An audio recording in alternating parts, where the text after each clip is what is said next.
St. Gregory the Great stands as a pivotal figure in the history of the Catholic Church. His papacy from 590 to 604 AD marked a period of significant change and consolidation for the Church in the West. Gregory's contributions were multifaceted, ranging from his theological writings to his administrative reforms, his missionary zeal, and his efforts to preserve classical learning amidst societal upheaval. Known for his piety, wisdom, and tireless work for the Church, Gregory left an indelible mark on the development of Western Christianity. His title, the Great, is a testament to the respect and admiration he garnered, both during his lifetime and throughout the centuries that followed. Born in Rome around the year 540 AD, Gregory hailed from a wealthy and influential patrician family, the gens Anicia. His father, Gordianus, held the prestigious office of senator, while his mother, Sylvia, was a woman of deep faith, later canonized as Saint Sylvia. Gregory's family was renowned for their piety and service to the Church. His two paternal aunts, Tarsilla and Emiliana, also venerated as saints, played a significant role in his early upbringing, instilling in him a profound sense of faith and devotion. The family's wealth was evident in their multiple estates, including a grand mansion on Rome's Caelian Hill, and extensive landholdings in Sicily, a testament to their social standing and economic power in the late Roman world. Gregory received a classical education befitting his high social status. He excelled in his studies, mastering grammar, rhetoric, and law, becoming a highly proficient writer and orator. Despite the promise of a successful secular career, Gregory felt a deep spiritual calling. He chose to renounce the material comforts and political ambitions offered by his family's position, and embraced a life of monastic simplicity and spiritual contemplation.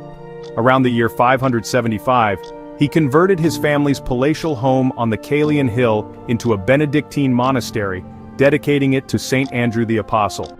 Gregory himself became a monk, embracing a life of prayer, study, and service to God. Gregory's monastic retreat was short-lived. His administrative talents and diplomatic skills were soon recognized by Pope Pelagius II, who appointed him one of the 7 deacons of Rome, a position of considerable responsibility within the church hierarchy. In 579, Gregory was dispatched as an envoy to Constantinople, then the capital of the Eastern Roman Empire, a mission that lasted 6 years. Though he achieved little political success, his time in Constantinople exposed him to the richness of Eastern Christian thought and liturgical practices, experiences that would profoundly influence his later writings and papal reforms. Upon his return to Rome, Gregory resumed his monastic life, becoming abbot of his monastery. However, his reputation for holiness, wisdom, and administrative acumen continued to grow, and in 590, upon the death of Pope Pelagius II, Gregory was elected pope by popular acclaim. Despite his initial reluctance, he accepted the weighty responsibility, recognizing it as God's will. Section 5. The Rule of Saint Benedict. As pope, Gregory faced numerous challenges, both internal and external. The Lombard invasion of Italy posed a constant military threat, while plague and famine ravaged the population. Within the Church, Gregory sought to strengthen discipline and promote monasticism, recognizing the vital role monks played in preserving learning and providing spiritual guidance. He was a staunch advocate for the Rule of Saint Benedict, promoting its adoption in monasteries throughout the West. Gregory's own writings, particularly his dialogues, a collection of stories about the lives of holy men and women in Italy, further popularized the Benedictine way of life, emphasizing its ideals of prayer, work, and community. Section 6. Defender of the Faith.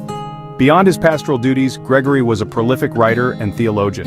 His most famous work, Moralia in Job, is a lengthy commentary on the Book of Job, exploring themes of suffering, temptation, and the nature of God's justice. He also penned numerous letters, homilies, and liturgical texts shaping the Church's teachings and practices for centuries to come. Gregory's writings are characterized by their pastoral sensitivity, their focus on practical Christian living, and their accessibility to a wide audience.